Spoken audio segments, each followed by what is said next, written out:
नमस्कार, exam happy by Jharkhand channel में आपका स्वागत है। तो दोस्तों जुड़ चुका हूं मैं यहां पर जेटेट परीक्षा की तैयारी को लेकर के। तो बताते चले, यदि आप झारखंड में जेटेट परीक्षा की तैयारी करना चाहते हैं तो आपके लिए यह बहुत ही सुनहरा अवसर है।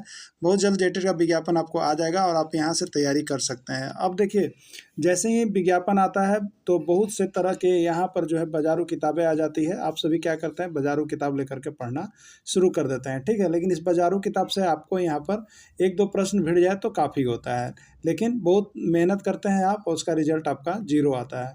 तो करना क्या है, देखिए आपको बता देते हैं। यदि आपको सामाजिक विज्ञान शिक्षक की आप तैयारी कर रहे हैं तो सामाजिक विज्ञान जो कि आपका इतिहास, भूगोल, नागरिक कह लीजिए और अर्थशास्त्र, यहाँ से 60 प्रश्न आपके पूछे जाएंगे। वो भी किसके स्तर के होंगे, तो जेसीईआरटी जैक की जो किताब होती है उससे 10th स्तर के होंगे। तो आप या तो देखिए आपके पास किताब अवेलेबल है तो आप वहाँ से पढ़ लीजिए, या नहीं पढ़ पाते हैं तो यहाँ पर देखिए जेसीईआरटी जैक का पूरा नोट्स कंप्लीट 6 to 10 आपका बना हुआ है। यहाँ से यदि आप देखते हैं तो आपको 60 में से 35-40 प्रश्न जो है आपको यहीं के हैंड रिटन नोट से ही आपको मिलेंगे, ठीक है। और देखिए इसके लिए यहाँ पर कॉस्ट भी आप लोगों के लिए बहुत ही कम रखा गया है। आप यहाँ पर देखिए, अगर पहले 100 कैंडिडेट का ऑफर रखा गया है, आप 500 रुपये में अभी सामाजिक विज्ञान के लिए, शिक्षक के लिए जुड़ सकते हैं, ठीक है।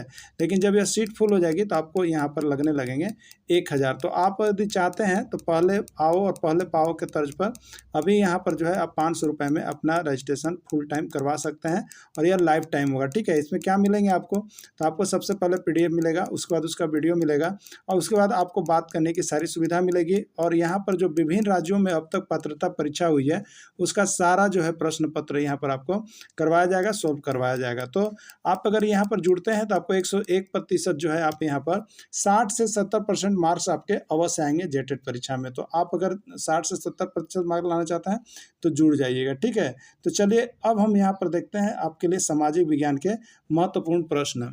वो यूरोप से, चीन को किससे, यूरोप से, और भारत को यूरोप से, और किसको यूरोप से, यूरोप से जो जोड़ने वाला मार्ग था उसको रेशम मार्ग के नाम से जाना जाता है, ठीक है। और इसी रेशम मार्ग को क्या कहा जाता है, सिल्क रूट भी कहा जाता है। कभी कभी पूछता है रेशम मार्ग क्या है, सिल्क रूट क्या है, और इसका रेशम मार्ग आखिर नाम क्यों पड़ा, सिल्क रूट इसका नाम क्यों पड़ा।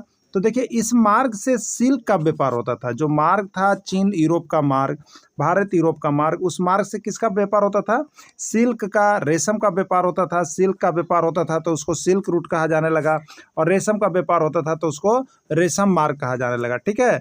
उसको क्या कहा जाने लगा, रेशम मार्ग कहे जाने लगा।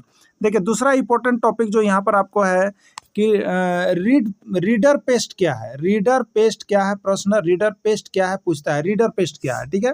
ये रीडर पेस्ट जो था ना, ये प्लेग मवेशियों में फैला एक गंभीर बीमारी था। रीडर पेस्ट क्या था, मवेशियों में फैला एक गंभीर प्लेग बीमारी था जो 1880 के दशक में अफ्रीका में फैला था। देखिए अफ्रीका के लोग क्या थे, यहाँ पर मवेशी का बहुत लोग पालन करते थे, लेकिन वहाँ पर जो है एक बैगे जो है रीडर पेस्ट एक बीमारी फैल गई, और वो क्या कहा जाता है, रीडर पेस्ट, मवेशियों में प्लेग। जिस तरह आदमियों के लिए प्लेग होता है उसी तरह मवेशियों का प्लेग का यह एक बीमारी है। तो पूछेगा रीडर पेस्ट क्या है, तो ये मवेशियों के प्लेग का बीमारी है। और कहाँ पर हुआ, तो दक्षिण अफ्रीका में ये 1880 के दशक में फैला था, जिसमें बहुत अधिक मवेशियों की मृत्यु हो गई थी, ठीक है। अगला आपसे पूछेगा कि धुरी राष्ट्र इसमें से कौन कौन थे। आपको जो है प्रथम विश्व युद्ध के दौरान जो है यहाँ पर मित्र राष्ट्र और धुरी राष्ट्र दो भागों में बट गए थे। तो जर्मनी, जापान और इटली, जर्मनी, जापान और इटली धुरी राष्ट्र थे, और रूस, फ्रांस, अमेरिका ये सभी मित्र राष्ट्र श्रेणी में थे। तो ये अलग अलग पूछता है, इसके पहले हमने इसको करवा भी दिया आपको, ठीक है। ये भी प्रश्न आपको आया हुआ था, बम्बई में पहला सूती कपड़ा मिल कब लगाया गया, ठीक है। बम्बई में पहली बार सूती कपड़ा मिल कब लगाया गया, ये प्रश्न आया हुआ है आपका झारखंड के परीक्षा में 2 बार, ठीक है। तो बम्बई में पहला सूती कपड़ा मिल जो है कब लगाया गया, 1854 ईस्वी में लगाया गया था। कब लगाया गया था, 1854 ईस्वी में लगाया गया था।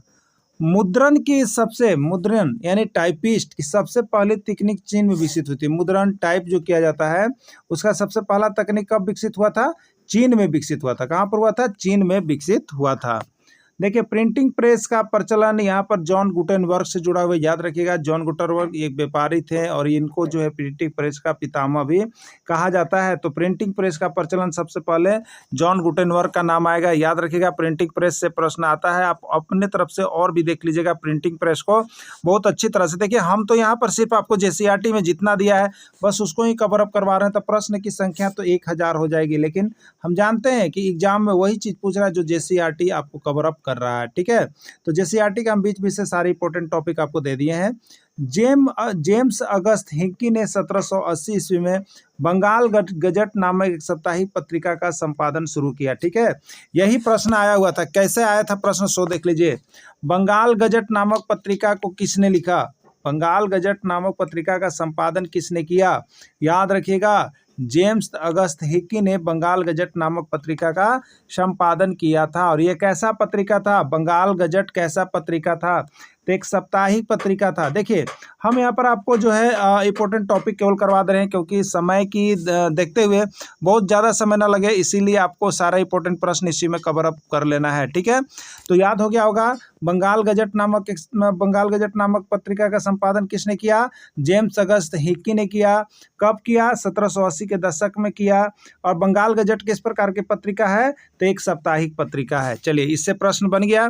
अगला देखिएगा, देखिए यदि आपको वीडियो अच्छा लगा तो लाइक कीजिएगा, शेयर जरूर कीजिएगा अपने दोस्तों को, जिससे कि सभी लोग यहाँ से लाभान्वित होकर के यहाँ पर जो शिक्षक पात्रता परीक्षा 2024 को पास कर सके, ठीक है।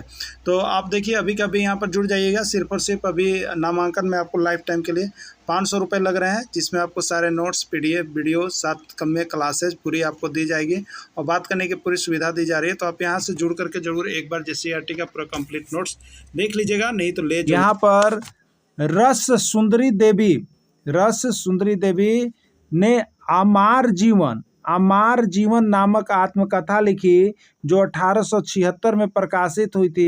यह बांग्ला भाषा में प्रकाशित पहली संपूर्ण आत्मकहानी है। प्रश्न कैसे आया हुआ था सो समझ लीजिए।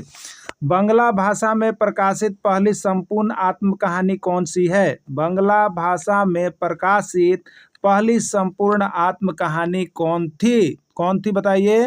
तो यहाँ पर हो जाएगा आपको, यहाँ पर देखिए नाम दिया हुआ है अमार जीवन। क्या है? अमार जीवन, ये पहली कहानी थी, ठीक है। अमार जीवन किसके द्वारा लिखा गया है? तो रस सुंदरी के द्वारा लिखा गया है। किसके द्वारा? रस सुंदरी देवी के द्वारा अमार जीवन लिखा गया है। अमार जीवन किस प्रकार का है?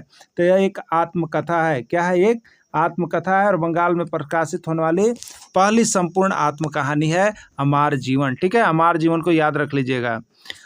मराठी प्रणेता ज्योतिबा फुले ने गुलामगिरी नामक पत्रिका लिखी थी। गुलामगिरी पत्रिका किसने लिखी थी? ज्योतिबा फुले ने लिखी थी 1871 ईस्वी में, ठीक है। अगला है 1878 ईस्वी में वर्नाकुलर प्रेस एक्ट लागू किया गया था। वर्नाकुलर प्रेस एक्ट कब लागू किया था? 1878 ईस्वी में, ठीक है। चलिए कादम्बरी नामक पुस्तक वान भट्ट के द्वारा लिखा गया है। बहुत MBBI प्रश्न है, अब तक 100 बार से ज़्यादा बार पूछ दिया गया है। कादम्बरी नामक पुस्तक किसके द्वारा लिखा गया? ठीक है, तो कादम्बरी नामक पुस्तक किसके द्वारा लिखा गया? वान भट्ट के द्वारा लिखा गया है। कादम्बरी नामक पुस्तक किसके द्वारा? वान भट्ट के। हो सके आपके एग्जाम में आ जाए तो आप सभी अच्छे से देख लीजिएगा। और देखिए आपका जेटेड जो है ना, यहाँ इतिहास का आपको बता दें, क्लास 6 का JCERT का पूरा कंप्लीट वीडियो बना दिया गया। क्लास 7 का हिस्ट्री का भी पूरा कंप्लीट वीडियो बना दिया गया। अब देखिए यहाँ पर आपका 8 क्लास का चल रहा है, तो ये आप इसके पहले नहीं देखे हैं तो आप इसका सारा नोट्स, PDF और वीडियो यहाँ से लेना मत भूलिएगा। आप बहुत जल्द यहाँ से खरीद करके पढ़ लीजिएगा। उसके लिए आपको लग रहे 499 रुपये। तो अभी जुड़े और अभी तुरंत तैयारी में लग जाए। चलिए देखते हैं अगला महत्वपूर्ण प्रश्न। और JCERT का पूरा नोट्स लेकर के देखिए, पढ़ना कभी भी नहीं भूलिएगा। एग्जाम का 2 भी 3 भी दिन बचा हुआ है ना, तो आप उसके जाने से पहले एक बार जरूर देख लीजिए, क्योंकि ऐसा कलेक्शन आपको किया गया है कि प्रश्न कम और भिड़ने की उम्मीद बहुत ज़्यादा, और 80% आपको क्लास 10 तक से ही आ रहा है। तो आप सभी देख लीजिएगा, क्योंकि देखिए आपका हम यहाँ संभावित प्रश्न भी करवा रहे हैं, क्योंकि उस संभावित प्रश्न में क्या है कि जो अभी पेपर 3 में आया है उस प्रश्न को हम शामिल करेंगे और उसी पर आधारित 5 से 10 प्रश्न को यहाँ पर शामिल करेंगे जो आपके एग्जाम में आएंगे ही आएंगे। तो उसको भी देखना आप नहीं भूलिएगा। और जो अब तक नहीं जुड़े हुए हैं, मोबाइल नंबर दिया हुआ है, यहाँ मोबाइल नंबर से जरूर जुड़ जाइएगा। धन्यवाद। देखिए यह जो JCERT का नोट्स है ना, आप परीक्षा में जाने से पहले अगर 4 दिन 5 दिन पहले भी आपको वीडियो मिलता है तो यहाँ से देखिए नोट्स जरूर लीजिएगा, क्योंकि हैंड रिटेन नोट्स है, बाजारू नोट्स नहीं है, और सभी जो है चैप्टर वाइज आपका यहाँ पर नोट्स बना हुआ है। और जैक जो है एकदम 101% JCRT के टेक्स्ट बुक से प्रश्न पूछेगा, इसलिए बाहर का आप पढ़ करके नहीं जाइएगा। तो परीक्षा में जाने से पहले एक बार नोट्स यहाँ से 499 रुपये में अवश्य परचेज करके पढ़ के ही जाइएगा, जिससे कि आपका यहाँ पर स्कोर बहुत ज़्यादा बढ़ेगा और 80% मार्क्स तो किसी भी तरह से आ जाएगा। चलिए देखते हैं आगे।